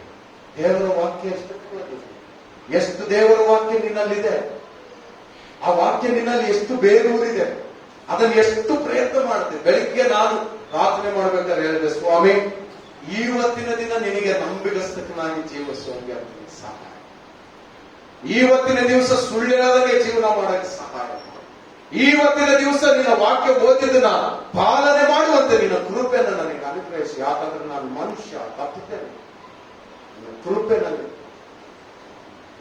ನಾ ಬೆಳಿಗ್ಗೆ ಮಾಡಿದ ಪ್ರಾರ್ಥನೆ ನಾ ಮಲಗುವರೆಗೂ ನನ್ನನ್ನು ಕಾಯ್ತದೆ ನೋಡಿ, ನನ್ನನ್ನು ಕಾಯ್ತದೆ. ಬೆಳಿಗ್ಗೆ ಮಾಡಿದ ಪ್ರಾರ್ಥನೆ ನಾನು ಮಲಗುವರೆಗೂ ಕಾಯ್ತದೆ. ಈ ಟೈಮಿಂಗ್ ನಾನು ನಿನ್ನ ಹತ್ರ ಬರ್ಬೇಕಂತ ಇದ್ದೆ ಸ್ವಾಮಿ, ಆ ಟೈಮಿಂಗ್ ನಾನು ಬರ್ಲಿಕ್ಕೆ ನೀನು ಸಹಾಯ ಮಾಡು. ಇಲ್ಲಿ ಹೋಗ್ಬೇಕಂತಿದ್ದೆ ಸ್ವಾಮಿ, ಇದಕ್ಕೆ ಹೋಗೋದಕ್ಕೆ ನೀನ್ ಏನ್ ಮಾಡು, ಸಹಾಯ ಮಾಡು. ನಿನ್ನ ಚಿತ್ತ ಇಲ್ಲದೆ ಇರುವಂತ ಜಾಗದಲ್ಲಿ ನಮ್ಮನ್ನು ಕರ್ಕೊಂಡು ಹೋಗ್ಬೇಕು. ಎಷ್ಟು ಬಲವಾದ ಪ್ರಾರ್ಥನೆ ದಿವಸ ಇದನ್ನೇ ಮಾಡ್ತೇನೆ. ಒಂದು ದಿವಸ ಏನಾಯ್ತು ಕೇಳಿ, ಒಬ್ರು ನನ್ನ ಮನೆಗೆ ಬರೋದು, ಗೊತ್ತಿಲ್ಲ ಯಾರಂತೆ, ನಾವು ಯೇಸು ಬಗ್ಗೆ ಕೇಳ್ಬೇಕ ಬರ್ರಿ ಅಂತ. ಸ್ವಾಮಿ ನಿನ್ ಚಿತ್ತ ಇದೆ ಅನ್ನಪ್ಪ, ಹೋಗ್ಬೇಡ, ಹೋಗೋದಕ್ಕೆ ಹೋಗ್ಬೇಡ, ಯಾಕೋ ಮನಸ್ಸಿಗೆ ಅನಿಬೇಕು. ಸರಿ ಆಯ್ತು ಬರ್ತೇನೆ. 5 ಸಾರಿ ಫೋನ್ ಮಾಡಿದ ವ್ಯಕ್ತಿ, ಬರೀ ಸಾಕು ಕಾಯ್ತಾ ಇದ್ದೇವೆ, ಟೀ ಆರೋಗ್ಯ ಬರೀ ಸರ್ ಟೀ ಆಮೇಲೆ ಕುಡಿಬೋದು. ಎಲ್ಲ ಆದ್ಮೇಲೆ ಸ್ವಲ್ಪ ಹೊತ್ತಾದ್ಮೇಲೆ 6ನೇ ಫೋನ್ ಬಂತು, ಹೇಳು ನೀವ್ ಇವತ್ತು ತಪ್ಪಿಸ್ಕೊಂಡೆ ತಾನೆ, ಇವತ್ತು ನೀನ್ ಏನ್ ಮಾಡಿದೆ, ತಪ್ಪಿಸ್ಕೊಂಡೆ. ನಿಮ್ ಮನೆಗಳಿಗೆ ಬರ್ಬೇಕಾದ್ರೆ ನನಗೆ ಸುಮ್ಮನೆ ನನಗೆ ಆಸೆ ಆಗ್ಬಿಡುತ್ತೆ, ಬರ್ತೀನಿ ಅಂತ ತಿಳ್ಕೊಂಡಿಲ್ಲ. ಸುಮ್ಮನೆ ಪ್ರಾರ್ಥನೆ ಮಾಡಿ ಹೊರಗಡೆ ಕಾಲಿಡೋದಿಲ್ಲ, ಮಾಡ್ದಲೇ ಹೊರಗೆ ಕಾಲಿಡೋದು. ಆ ಮನೆಗೆ ಹೋಗ್ತಿದ್ದೇನೆ ಸ್ವಾಮಿ, ಅಲ್ಲಲ್ಲಿ ಏನೇನ್ ನಡೀತಾ ಇದ್ದೋ ನನಗೆ ಗೊತ್ತಿಲ್ಲ. ನಾನು ಹೋಗುವ ದಾರಿಯಲ್ಲಿ ನನಗೆ ಏನ್ ಕಾದಿದೆನೋ ಗೊತ್ತಿಲ್ಲ. ಆ ಮನೆಗೆ ನಾನು ಹೋಗುವುದರಿಂದ ಏನು ತೊಂದರೆ ಆಗ್ತದೋ ನನಗೆ ಗೊತ್ತಿಲ್ಲ. ಆದ್ರೆ ನಾನು ಹೋಗುವ ದಾರಿ ನೀ ಬಯಸುವ ಚಿತ್ತ ನಿನ್ನಲ್ಲಿ ನೆರವೇರುವಂತೆ ನನಗೆ ಸಹಾಯ. ಎಷ್ಟೋ ಮನೆಗೆ ಅರ್ಧ ದಾರಿಯಲ್ಲಿ ವಾಪಸ್ ಮನೆಗೆ ಹೋಗಿದ್ದೇನೆ. ಹೋಗ್ಬೇಡ, ಇವಾಗ ಹೋಗ್ಬೇಡ, ಇವಾಗ ಸರಿ ಸಮಯ ಅಲ್ಲ. ನಮ್ಮ ಸಭೆಯಲ್ಲಿ ಒಬ್ಬರು ಇದ್ರು, ಆ ಮನುಷ್ಯನಿಗೆ ಯಾವಾಗ ನೋಡಿದ್ರು ಅನುಮಾನನೇ ನನ್ನ ಮೇಲೆ. ಅವ್ರ ಮನೆ ಲ್ಯಾಂಡ್ ಲೈನ್ ಇತ್ತು. ಆ ಫೋನ್ ಅಲ್ಲಿ ಕುತ್ಕೊಂಡು ನಿಮ್ ಮನೆಗೆ ಬರ್ತೀನಿ ಅಂತ ಬೆಳಿಗ್ಗೆನೆ ಹೇಳ್ಬೇಕಾಗ್ತದೆ. ಎಷ್ಟು ಗಂಟೆಗೆ? 4 ಗಂಟೆಗೆ ಹೇಳ್ಬೇಕು. ನಾನು 4 ಗಂಟೆಗೆ ಎದ್ದಿ ನಿಮ್ ಮನೆಗೆ ಬರ್ತೀನಿ. ಎಷ್ಟು ದೂರ ಏನಿಲ್ಲ, ಏನೇನಿಲ್ಲ, ಈ ಬೀದಿ ದಾಟಿ ಆ ಬೀದಿಗೆ ಹೋಗ್ಬೇಕಷ್ಟೇ, ಇನ್ನೇನೇನಿಲ್ಲ. ಈ ಬೀದಿ ದಾಟಿ ಆ ಬೀದಿಗೆ ಹೋಗ್ಬೇಕು. ಅವತ್ತು ಆಯ್ತು ಬರ್ರಿ ಅಂತ ಹೇಳಿ ಅವತ್ತು ಕುತ್ಕೊಂಡು, ಸ್ವಾಮಿ ಇವ್ ಮನೆಗೆ ಹೋಗ್ತೀನಪ್ಪ, ನನ್ಗೆ ಸಾಕು ಅಂತ ಹೇಳ್ಬೇಕಾದ್ರೆ ದೇವರ ಆತ್ಮ ಹೇಳ್ತಾನೆ, ಇವತ್ತು ಹೋಗ್ಬೇಡ. ನೀವು ನಮ್ಮಪ್ಪ ಬೆಳಿಗ್ಗೆನೆ 4 ಗಂಟೆಗೆ ಫೋನ್ ಮಾಡಿದ್ದೀನಿ, ಮನುಷ್ಯ ಕಾಯ್ತಿರಲ್ಲ, ನಾನು ಹೋಗಲ್ಲ, ನೀನು ಅವರು ನನಗೆ ಕೆಲಸ ಐತೆ, ಏನಾದ್ರು ಅವರಿಗೆ ಸಂದೇಶ ಹೇಳ್ಕೊ ಅಂತ ಹೇಳಿ ಹೋಗ್ಬೇಕು. ಸುಮ್ಮನೆ ಕೂತ್ಕೊಂಡು ವಿಷಯ ಏನ್ ಗೊತ್ತಾ, ಅವ್ರ ಹೆಂಡತಿ ಬಂದು ಹೇಳಿದ್ರೆ ಏನಂದ್ರೆ, ಪಾಸ್ಟ್ರೆ ನೀವು ಅವತ್ತು ಬರ್ಲಿಲ್ಲ, ತುಂಬಾ ಒಳ್ಳೇದಾಯ್ತು, ನಾನು ಯಜಮಾನ್ರ 12 ಗಂಟೆಗೆ ಮನೆಗೆ ಹೋದ. ಯಾಕೆ ಅಂತ ಕೇಳಿದ್ರೆ, ತುಂಬಾ ನಿಮ್ಮ ಮೇಲೆ ಅನುಮಾನ ಮಾಡ್ತಾನೆ ಆ ಮನುಷ್ಯ, ತುಂಬಾ ನಿಮ್ಮ ಮೇಲೆ ನೋಡಿದ್ರೆ ಅನುಮಾನ ಮಾಡ್ತಾನೆ. ಇವಾಗಿಲ್ಲ, ಎಲ್ಲ ಗಂಟು ಮುಟ್ಟ ಕಟ್ಕೊಂಡು ಹೋಗ್ಬಿಟ್ರಿ. ಇವಾಗ ಚೆನ್ನೈಯಲ್ಲೂ ಎಲ್ಲೋ ಇದ್ದಾರೆ ಅಂತ ಗೊತ್ತು. ದೇವರ ವಾಕ್ಯ ಹೇಳ್ತದೆ ಏನಂದ್ರೆ, ನೀವು ಪ್ರಾರ್ಥನೆ ಮಾಡಿ ಆ ಕಾರಣಕ್ಕೂ ಬೆಳಿಗ್ಗೆ ದಿನ ಪ್ರಾರ್ಥನೆ ನೀನು ಕೊನೆವರೆಗೆ. ನೀನು ಇವತ್ತು ನನಗೆ ಸ್ವಾಮಿ ಬಿಸ್ನೆಸ್ ಇಲ್ಲಪ್ಪ, ನೀನು ನನಗೆ ಸಹಾಯ ಮಾಡು, ನ್ಯಾಯವಾಗಿ ಕಾರ್ಯಗಳನ್ನು ಮಾಡುತ್ತೆ, ನನ್ನ ಬಿಸ್ನೆಸ್ ನಿನ್ ಕೈಯಲ್ಲಿ ಕೊಡ್ತೇನೆ ಅಂತ ಯಾವತ್ತಾದ್ರೂ ಹೇಳಿ ನೋಡಿ. ದೇವರು ಅದನ್ನು ಅದ್ಭುತವಾಗಿ ಮಾಡಿ ನಡೆಸ್ತಾನೆ, ಅದ್ಭುತವಾಗಿ ಮಾಡಿ ನಡೆಸ್ತಾನೆ. ನೀನ್ ಕೊಡ್ತಿಲ್ಲ ಇನ್ನವರೆಗೂ ಆತನ ಕೈಯಲ್ಲಿ. ಸ್ವಾಮಿ ಇವತ್ತಿನ ದಿನ ನಾನು ಓದುವಂಥದ್ದು ನಿನ್ ಕೈಯಲ್ಲಿ ಕೊಡ್ತೇನೆ ಕರ್ತನೆ, ಅದ್ಭುತವಾಗಿ ನಡೆಸು. ನಡೆಸೋದನ್ನ ನೀನು ನೋಡ್ತೀನಿ ಕಣ್ಣಾರೆ. ನಾನು ನಿಜವಾಗಿ ಅನುಭವಿಸಿ ಹೇಳುವಂತ ದೇವರ ಸೇವೆ.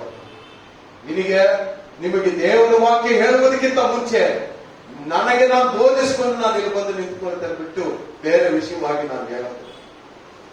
ದೇವರಿಗೊತ್ತು ನೀನು ನೋಡಿ ಹೇಳ್ತೇನೆ, ನೀನು ದೇವರಿಗಾಗಿ ಪ್ರಪ್ರಥಮ ಸ್ಥಾನ ಕೊಡು. ನಿನ್ನ ಮನಸ್ಸು, ಇಚ್ಛೆ, ಕಾರ್ಯ, ವಾಚ ಎಲ್ಲವೂ ಕೂಡ ಕರ್ತನಿಗೋಸ್ಕರ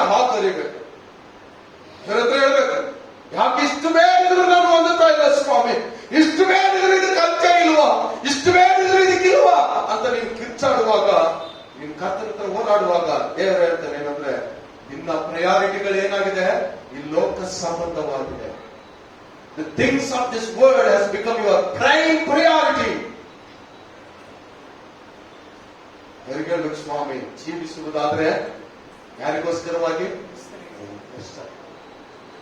ಪ್ರಾರ್ಥನೆ ಮಾಡಬೇಕಾಗಿದೆ ಏನಂದ್ರೆ, ಸ್ವಾಮಿ ನಿನಗೆ ಏನಾಗಿರ್ತಾನೆ, ಸಾಕ್ಷಿ ಆಗಿರ್ತಾನೆ. ನಾಳೆ ನಾಡ್ದು ಅಂತ ಹೇಳಕ್ ಹೋಗ್ಬೇಡ್ರೆ ಅವೆಲ್ಲ ನಮ್ಮಲ್ಲಿ ನಾನು ಇವತ್ತು ನಾನು ಏನಾಗಿರ್ತಾನೆ, ನಿನಗೆ ಸಾಕ್ಷಿ. ನೀವು ಹೊಸ ವರ್ಷಕ್ಕೆ ಪ್ರತಿಜ್ಞೆ ಮಾಡಿರ್ತೀರಿ, ಸ್ವಾಮಿ ಈ ವರ್ಷ ನಾನು ಬೈಬಲ್ ಕಂಪ್ಲೀಟ್ ಮಾಡ್ತೀನಿ ಅಂತ ಮಾಡಿರ್ತೀರಿ. ನೀವು ಸುಮ್ಮನೆ ಏನೋ ಮಾಡಿರ್ತೀರಿ, ಮಾಡ್ಬೇಕು ಸ್ವಾಮಿ, ಆಸೆ, ಒಳ್ಳೆ ಆಸೆ. ಆದ್ರೆ ನೀವು ಕಂಪ್ಲೀಟ್ ಮಾಡಿಲ್ಲ. ಯಾಕೆ ಗೊತ್ತಾ? ಮುಂದಿನ ತಿಂಗಳು ಆಯ್ತಲ್ಲ, ಮುಂದಿನ ವಾರ ಆಯ್ತಲ್ಲ, ನಾಳೆ ಆಯ್ತಲ್ಲ. ಈ ನಾಳೆನೆ ನಮ್ಮನ್ನ ಏನ್ ಮಾಡ್ತದೆ. ಹಂಗಾಗಿ ನೀವೇನ್ ಹೇಳ್ಬೇಕಂದ್ರೆ, ಇವತ್ತು ನಿನಗೆ ನಾನು ಒಳ್ಳೆಯವನಾಗಿ. ಇವತ್ತಂದ್ರೆ ಎಷ್ಟುವರೆಗೂ ಗಂಟೆ ಇರ್ತದೆ? ಈ 6 ಗಂಟೆಗೆ ಇದ್ರೆ 12 ಗಂಟೆ ಟೈಮ್ ಇರ್ತದೆ. ದೇವರಿಗೆ ನಾನು ಮಾಡ್ತೀನಿ, ನಿನಗೋಸ್ಕರ, ಬೇರೆಯವ್ರಿಗೋಸ್ಕರ ಅಲ್ಲ, ಬೇರೆಯವರ ಆಸೆಗೋಸ್ಕರ ಅಲ್ಲ, ನಿನಗೋಸ್ಕರ ಮೊದಲನೇದಾಗಿ ಬಾಳ ಅಂತ ಹೇಳಿ ಮನಸ್ಸಾಗಿ ಇವತ್ತು ಒಪ್ಪಿಸ್ಕೊಂಡು ನೀವು ಮುಂದಕ್ಕೆ ಹೋಗ್ರಿ. ನೋಡೋಣಂತೆ ಮುಂದಿನ ವಾರ ನೀವೇ ಹೇಳ್ತೀರಿ, ಮುಂದಿನ ವರ್ಷನೂ ಹೇಳ್ತೀರಿ ಏನಂದ್ರೆ, ಆಶ್ರಯ ದೇವರನ್ನ ನಡೆಸಿದ ನ್ಯಾಯವಾಗಿ ದುಡಿದು ಸಂತೋಷವಾಗಿ ನಿದ್ದೆ ಮಾಡಿ ತೃಪ್ತಿಯಾಗಿ ಉಂಡು ಸಂತೋಷವಾಗಿ ಜೀವಿಸುವಂತೆ ದೇವರು ಮಾಡಲಿಲ್ಲ ಅಂದ್ರೆ ನಾನು ಈ ಸೇವೆ ಮಾಡೋದನ್ನೇ ನಾನು ಬಿಟ್ಟು.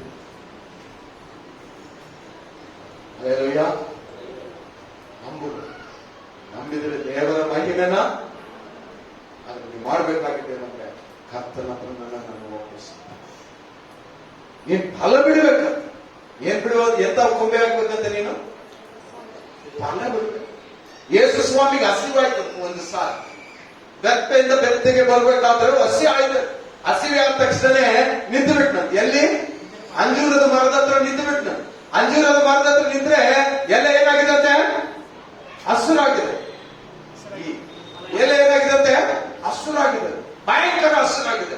ಅನ್ಕೊಂಡೇನಂದ್ರೆ, ಓ ಏನಿರ್ತದೆ, ಹೊಟ್ಟೆ ಹಸಿಯಾಗಿದೆ, ನನಗೆ ಏನ್ ಸಿಗ್ತದೆ? ಹಣ್ಣು ಸಿಗ್ತದೆ ಅಂತ ನೋಡಿದ್ರೆ ಏನ್ ಸಿಕ್ಕಿಲ್ಲ.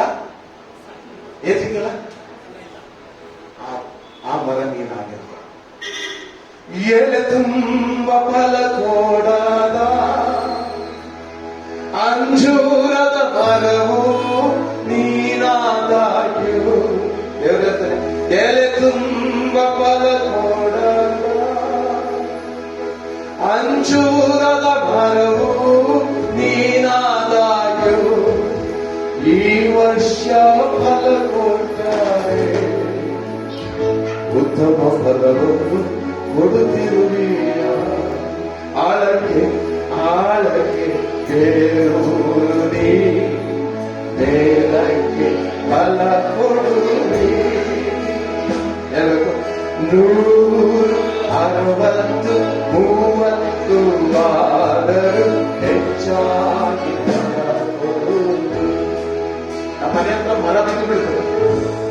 ಬೆಳಿಗ್ಗೆ ಜೋನತನ್ ಡ್ಯಾಡಿ ಇದು ಇಂಟರ್ನೆಟ್ ಹೋಗತ್ತೆ, ಯಾಕಂದ್ರೆ ಮರ ಬಿದ್ದು ಬಿಡತ್ತೆ. ಯಾಕಂದ್ರೆ ವೈರ್ ಅಲ್ಲಿಂದಾನೆ ಬಂದತ್ತೆ ನಮ್ಮ ಮನೆಗೆ. ಯಾಕೆ ಅಂತ ನಾನು ನೋಡಿದೆ. ಆ ಮರಕ್ಕೆ ಏನಿಲ್ಲ, ಬೇರೆ ಇಲ್ಲ. ದೊಡ್ಡ ಮರ, ದೈತ್ಯದಂತ ಮರ, ದೊಡ್ಡ ಮರ. ಆದ್ರೆ ಅದಕ್ಕೇನಿಲ್ಲ, ಬೇರು ಆಳವಾಗಿ ಹೋಗಿಲ್ಲ. ನೀನು ದೇವರ ವಾಕ್ಯದಲ್ಲಿ ಅಡಿಪಾಯ ಹಾಕೊಂಡು, ದೇವರ ವಾಕ್ಯದಲ್ಲಿ ಬಹಳ ಬೇರೂರಿ ದೇವರಲ್ಲಿ ನೆಲೆಗೊಂಡು ಈಗ ದೇವರು ಏನ್ ಮಾಡ್ತಾನೆ, ನಿನ್ನ ಜೀವಿತದಲ್ಲಿಯೂ ಆತ್ಮೀಕ ಜೀವಿತದಲ್ಲಿಯೂ ಫಲ ಬಿಡುವ ಹಾಗೆ ಮಾಡ್ತಾನೆ. ಅದಕ್ಕೆ ಹೇಳ್ತಾನೆ, ನೀವು ಬಹಳ ಫಲ ಕೊಟ್ಟರೆ ಯಾರಿಗೆ ಮಹಿಮೆ ಆಗ್ತದಂತೆ? ನೀವು ಬಹಳ ಫಲ ಕೊಟ್ಟರೆ ತಂದೆಗೆ ಮಹಿಮೆ ಆಗುವುದು.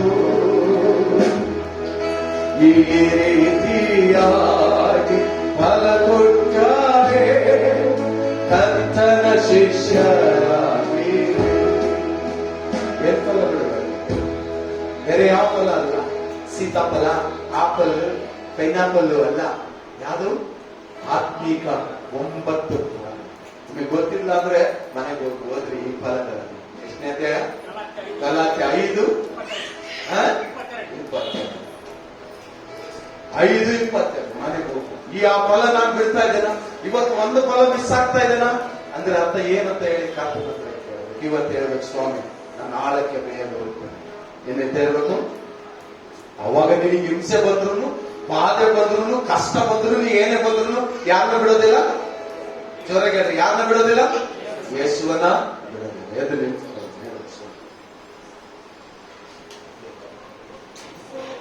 ಕರ್ತನಿಗೆ ಹೇಳು, ಸ್ವಾಮಿ ನಾನು ಫಲ ಕೊಡುವಂತ ದ್ರಾಕ್ಷಿಯ ಬಳ್ಳಿ, ಈ ಫಲ ಕೊಡುವಂತ ದ್ರಾಕ್ಷಿಯ ಬಳ್ಳಿ, ನಾನು ನಿನ್ನ ಕೊಂಬೆ ಆಗಿರಬೇಕು.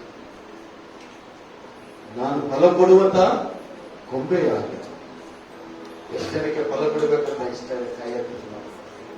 ಆಮೇಲೆ ಆತ್ಮಿಕ ಫಲವನ್ನು ಬಿಟ್ಟು ಯೇಸುವಿಗಾಗಿ ಸಾಕ್ಷಿಯಾಗಿ ಜೀವಿಸ್ಬೇಕನ್ನೋದು ಎಷ್ಟು ಜನಕ್ಕೆ ಇಷ್ಟ ಇದೆ? ಕೈ ಎತ್ತಿ. ಆಮೇಲೆ ಹಾಗಾದ್ರೆ ನೀನೇನ್ ಮಾಡ್ಬೇಕು? ನಿನ್ನನ್ನ ಕರ್ತನಿಗೆ ನೀನು ನೆಲೆಗೊಳ್ಳಬೇಕು, ಕರ್ತನಿಗೆ ಒಪ್ಪಿಸ್ಕೊಡ್ಬೇಕು. ಹೇಳ್ಬೇಕು, ಸ್ವಾಮಿ ನಾನು ನಿನ್ನಲ್ಲಿ ನೆಲೆಗೊಳ್ತೇನೆ. ಕರ್ತನಿಗೆ ಹೇಳ್ಬೇಕು, ನಾನು ನಿನ್ನಲ್ಲಿ ನೆಲೆಗೊಳ್ತೇನೆ, ನಿನ್ನ ವಾಕ್ಯದಲ್ಲಿ ನೆಲೆಗೊಳ್ತೇನೆ ಸ್ವಾಮಿ. ಬೇರೆ ಯಾರಲ್ಲೂ ಅಲ್ಲ, ನಿನ್ನ ವಾಕ್ಯದಲ್ಲಿ ನಾನು ನೆಲೆಗೊಳ್ತೇನೆ. ಅಲ್ಲೇ ನಾನು ಅಂತ್ಯವನ್ನು ಕಾಣ್ತೇನೆ ಸ್ವಾಮಿ. ಅಲ್ಲೇ ನನಗೆಲ್ಲವನ್ನು ಸರ್ವವನ್ನು ನೀನು ಕೊಟ್ಟಿದ್ದೀಯ. ಅದಕ್ಕಾಗಿ ನಿನಗೆ ನನಗೆ ಸಹಾಯ ಮಾಡಿ. ಇವತ್ತಿನ ದಿನ ಬೇರೆದನ್ನು ಯೋಚನೆ ಮಾಡೋದಿಲ್ಲ, ನಾನು ಯೋಚನೆ ಮಾಡೋದಿಲ್ಲ. ನಾನು ಹೇಗೆ ಕರ್ತನಿಗಾಗಿ ಜೀವಿಸಬೇಕು, ಆತನ ವಾಕ್ಯವನ್ನು ಹೇಗೆ ಪಾಲನೆ ಮಾಡಬೇಕನ್ನೋದು. ಎಷ್ಟು ಜನ ಹೇಳ್ಬೋದು, ಆಯ್ತು ಇನ್ನು ಮೇಲೆ ನಾನು ಕರ್ತನಿಗೋಸ್ಕರ ನಾನು ಈ ಡಿಸಿಷನ್ ತೆಗೆದುಕೊಳ್ತೇನೆ, ದೇವರಿಗೋಸ್ಕರ ಮಾತ್ರ ಜೀವಿಸ್ತೇನೆ ಅಂತ ಬೆಳಿಗ್ಗೆನೆ ಹೇಳ್ಬಿಡ್ತಾನೆ. ದೇವರು ನನಗೆ ಸಹಾಯ ಮಾಡ್ತಾನೆ ಅಂತ ಎಷ್ಟು ಜನ ಹೇಳ್ಬೋದು?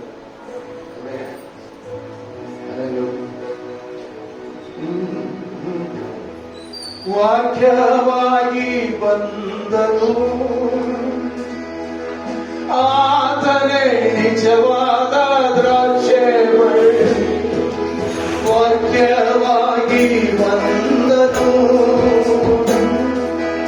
ಆತನೇ ನಿಜವಾದ ದ್ರಾಕ್ಷೆ ಬಳ್ಳಿ. ಆತನಲ್ಲಿ ನೆಲೆಗೊಂಡಾರೆ ಫಲವನ್ನು ಕೊಡುತ್ತಿರುವೆಯ. ಅವನಲ್ಲಿ ನೆಲೆಗೊಂಡಾರೆ ಉತ್ತಮ ಫಲವನ್ನು ಕೊಡುತ್ತಿರುವೆಯ. ಆಳಕ್ಕೆ ಬೇರೂರಿ ಬೇರಕ್ಕೆ ಫಲ ಕೊಡುವೆ.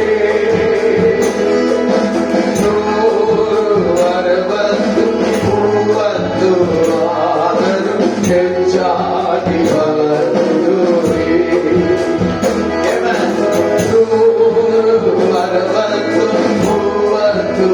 ಆದರೂ ಹೆಚ್ಚಾಗಿ ಫಲ ಕೊಡುವೆ. ಈ ದಿವಸ ನಾನು ಮಾಡಬೇಕು. ಬೆಳಿಗ್ಗೆ ಅಂತ ಹೇಳ್ಬೋದ? ಈ ದಿವಸ ನಾನು ನಿನ್ನ ಚಿತ್ತ ನಡೆಯುವಂತೆ, ನಿನ್ನ ಫಲಗಳನ್ನು ಬಿಡುವಂತೆ ನನ್ನನ್ನು ಉಪಯೋಗಿಸು, ನಡೆಸು, ನನ್ನನ್ನು ಮುಟ್ಟು, ನನಗೆ ಕೃಪೆ ನೀಡು, ನನಗೆ ಸಹಾಯ ಮಾಡು, ನನ್ನನ್ನು ರೂಪಿಸು, ನನ್ನನ್ನು ಬದಲಾಯಿಸು, ನನ್ನನ್ನು ನಡೆಸು, ನನ್ನನ್ನು ಕರ್ತನೆ ಸ್ವಾಮಿ ಕಾಳಗಿಸಿ, ಕರ್ತನೆ ಮೆಲ್ಟ್ ಮಾಡಿ, ಮೋಲ್ಡ್ ಮಾಡಿ, ಕರ್ತನೆ ಯಾವುದೇ ರೀತಿಯಲ್ಲಿ ನನ್ನನ್ನು ನಿಲ್ಲಿಸಬಹುದಾಗಿ ಕರ್ತನಲ್ಲಿ ಕೇಳಬಹುದು. ಕರ್ತನೆ ನಿನ್ನ ಮುಂದೆ ನಿಲ್ಲಿಸ್ತೇನೆ, ನಾನು ನಿನ್ನ ಮುಂದೆ ನಿಂತುಕೊಳ್ತೇನೆ, ನಿನ್ನ ಮುಂದೆ ನಾನು ನಿಂತುಕೊಳ್ತೇನೆ ಸ್ವಾಮಿ. ಆಳಕ್ಕೆ ಬೇರೆ ಕೂರ್ಬೇಕು ಸ್ವಾಮಿ. ಗಾಳಿ ಬಂದಾಗ ಬೀಳುವಂತ ಮರ ನಾನು ಆಗಿರಬಾರ್ದು ಸ್ವಾಮಿ. ಗಾಳಿ ಬಂದಾಗ ಕರ್ತನೆ ತೂರಿ ಹೋಗುವ ನಾನು ಆಗಿರಬಾರ್ದಪ್ಪ. ನಾನು ನಿನ್ನಲ್ಲಿ ಆಳವಾಗಿ ಬೇರೂರಬೇಕು, ಯೇಸುವನ್ನು ತಿಳಿಬೇಕು ಸ್ವಾಮಿ. ಇನ್ನು ಆತನ ವಾಕ್ಯದಲ್ಲಿ ನಾನು ಬೆಳೆಬೇಕು ಯೇಸು ಸ್ವಾಮಿ. ನನಗೆ ಸಹಾಯ ಮಾಡಪ್ಪ, ನನಗೆ ಸಹಾಯ ಮಾಡು ಕರ್ತನೆ. ಬಾಯಿಗಳಂತ ಕೇಳಬೇಕು ಕರ್ತನೆ. ಇಷ್ಟು ದಿವಸ ನನ್ನ ಪ್ರಯಾರಿಟಿಗಳು, ಇಷ್ಟು ದಿವಸ ನನ್ನ ಮುಖ್ಯತ್ವಗಳು ಕರ್ತನೆ ಬೇರೆ ಬೇರೆದಕ್ಕಾಗಿತ್ತು. ಇನ್ನು ಮೇಲೆ ನನ್ನ ಮುಖ್ಯತ್ವಕ್ಕೆ ನಾನು ಬೆಲೆ ಕೊಡ್ತೇನೆ. ಕರ್ತನೆ ನನ್ನ ಮುಖ್ಯವಾಗಿರಲಿ, ಕರ್ತನೆ ನನ್ನ ಪ್ರಾರಂಭವಾಗಿರಲಿ, ಕರ್ತನೆ ನನ್ನ ದಿನದ ಪ್ರಾರಂಭವಾಗಿರಲಿ ಸ್ವಾಮಿ. ಕರ್ತನಿಗಾಗಿ ಜೀವಿಸುವಂತೆ ನೀವು ಸಹಾಯ ಮಾಡಿ. ಕರ್ತನ ನಾನು ನಿನ್ನಲ್ಲಿ ನೆಲೆಗೊಳ್ಳುವಂತೆ, ನೀನು ನನ್ನಲ್ಲಿ ನೆಲೆಗೊಳ್ಳುವಂತೆ, ಅದ್ಭುತವಾದ ಜೀವಿತದಲ್ಲಿ ನಾನು ಸೇರಿ ಮುಂದಕ್ಕೆ ನಡೆಯುವಂತೆ ನಿಮ್ಮ ಕೃಪೆಯನ್ನು ನನಗೆ ಬಾಯಿಗಳನ್ನು ತೆರೆದು ಕೇಳಬಹುದು. ಕರ್ತನ ಆತ್ಮ ನಮ್ಮ ಮಧ್ಯದಲ್ಲಿ, ದೇವರ ಆತ್ಮ ನಮ್ಮ ಮಧ್ಯದಲ್ಲಿ ಚಾಲಿಸಿ ಆತ್ಮನಾದಾತನು ನಮ್ಮ ಮಧ್ಯದಲ್ಲಿದ್ದಾನೆ. ನಿನ್ನ ನಂಬಿಕೆಯಿಂದ ಏನು ಬೇಡಿಕೊಳ್ತೀಯೋ ಆತನ ವಾಕ್ಯ ನಿನ್ನಲ್ಲಿ ನೆಲೆಗೊಂಡಾಗ ನೀನು ಏನ್ ಬೇಡಿಕೊಳ್ತೀಯ ಅಂತ ಕೊಡ್ತೇನೆ ಎಂಬುದಾಗಿ ಯೋಹಾನ 15:6 ಹೇಳ್ತಾರೆ. ಕರ್ತನಿಗೆ ಸ್ವಾಮಿ, ನಿನ್ನ ವಾಕ್ಯ ನನ್ನಲ್ಲಿ ನೆಲೆಗೊಳ್ಳುವ, ಇನ್ಮೇಲೆ ನನ್ನವೆಲ್ಲವುಗಳನ್ನು ನಿನ್ನ ಕರಗಳಿಗೆ ಒಪ್ಪಿಸಬೇಕು. ನೀನು ಅದ್ಭುತವಾಗಿ ನಿನ್ನ ನಡೆಸಿಕೆ ಎಂಬುದಾಗಿ ನಾನು ತಿಳಿದು ನನಗೆ ಸಹಾಯ ಮಾಡು, ನನಗೆ ಸಹಾಯ ಮಾಡು, ನನಗೆ ಕೃಪೆ ಬಲವನ್ನು ನೀಡಿ ನನಗೆ ಆಶೀರ್ವಾದಿಸಿದಕ್ಕಾಗಿ ನಿಮಗೆ ನನ್ನನ್ನು ಬಲಪಡಿಸಿ, ಈ ವಾಕ್ಯದಲ್ಲಿ ನನ್ನ ನೆಲೆ ನಿಲ್ಲಿಸಿ. ಅಷ್ಟೇ ನನಗೋಸ್ಕರ ಪ್ರಾರ್ಥನೆ ಮಾಡಬೇಕು. ಕೆಲವು ಸಾರಿ ಕಷ್ಟ ಬರ್ತದೆ, ನನಗೆ ಎದರ್ಲಿಕ್ಕೂ ಆಗೋದಿಲ್ಲ, ನನಗೆ ಎದುರ್ಕೊಳ್ಳಿಕ್ಕಾಗೋದಿಲ್ಲ. ನಿಮ್ಮ ಕೈಗಳನ್ನು ಎತ್ತಿದಾಗ ಕೊನೆಯದಾಗಿ ನಾನು ಪ್ರಾರ್ಥನೆ, ಈ ಕಷ್ಟಗಳನ್ನು ನಾನು ಎದುರ್ಕೊಳ್ಳಿ. ಯಾರು ಕಣ್ಣು ತೆಗೆದುಕೊಳ್ಳಿ, ಆಚೆ ಈಚೆ ನೋಡ್ಬೇಕು. ಈ ಕಷ್ಟಗಳನ್ನು ಎದುರ್ಕೊಳ್ಳಿಕ್ಕೆ ನನಗೆ ಸಾಧ್ಯ ಇಲ್ಲ. ಅನೇಕ ಸಾರಿ ನಾನು ಕಷ್ಟಪಡ್ತೇನೆ, ಆದ್ರೆ ನನಗೆ ಸಹಾಯ ಮಾಡಬೇಕಾದ್ರೆ ಪ್ರಾರ್ಥನೆ. ಯೇಸುವೆ, ಸಮಯದಲ್ಲಿ ಕೈಗಳನ್ನು ಎತ್ತಿರುವಂತ ಪ್ರತಿಯೊಬ್ಬರಿಗೆ ಕರ್ತನೇ ನೀನೊಂದು ಅಲಾರಂ ಫಿಕ್ಸ್ ಮಾಡಪ್ಪ, ಒಂದು ಅಲಾರಂ ಫಿಕ್ಸ್ ಮಾಡಿಸು, ಒಂದು ಅಲಾರಂ ಫಿಕ್ಸ್ ಮಾಡಪ್ಪ. ನಿನ್ನನ್ನು ಹುಡುಕುವ ಜೀವಿತವನ್ನು ಕೊಡಿಸುವ, ನಿನ್ನಲ್ಲಿ ಭದ್ರವಾಗಿ ನೆಲೆಯಾಗಿರುವಂತೆ ಸಹಾಯ ಮಾಡು. ಬಹಳ ಜನ ಕರ್ತನೆ ನಿಮ್ಮ ಕಡೆಗೆ ಬರುವಂತೆ ನೀವು ಸಹಾಯ. ಎಲ್ಲ ತುಂಬಾ ಫಲ ಕೊಡದ ದ್ರಾಕ್ಷಿ ಬಳ್ಳಿ ಆಗಿರಬಾರ್ದಪ್ಪ, ಎಲ್ಲ ತುಂಬಾ ಫಲ ಕೊಡದ ಖರ್ಜೂರದ ಮರವಾಗಿರಬಾರ್ದಪ್ಪ. ಎಲೆ ಈ ಕಡಿಮೆ ಇದ್ರು ಫಲವು ಜಾಸ್ತಿ ನೋಡುವಂತೆ ನೀವು ಸಹಾಯ ಮಾಡಿ. ಹಸಿರು ಕಡಿಮೆ ಇದ್ರು ಫಲವು ಜಾಸ್ತಿ ಕಾಣುವಂತೆ ಇವರನ್ನು ಫಲಭರಿತವಾದ ಕೊಂಬೆಗಳಾಗಿ ಮಾರ್ಪಡಿಸಿರಿ. ನಿನಗಾಗಿ ಜೀವಿಸುವಂತೆ ಯೇಸುವಿನ ನಾಮದಲ್ಲಿ ಪ್ರಾರ್ಥನೆ. ನಾವು ಹಾಡುವಾಗ ಕಾಣುತ್ತೇವೆ.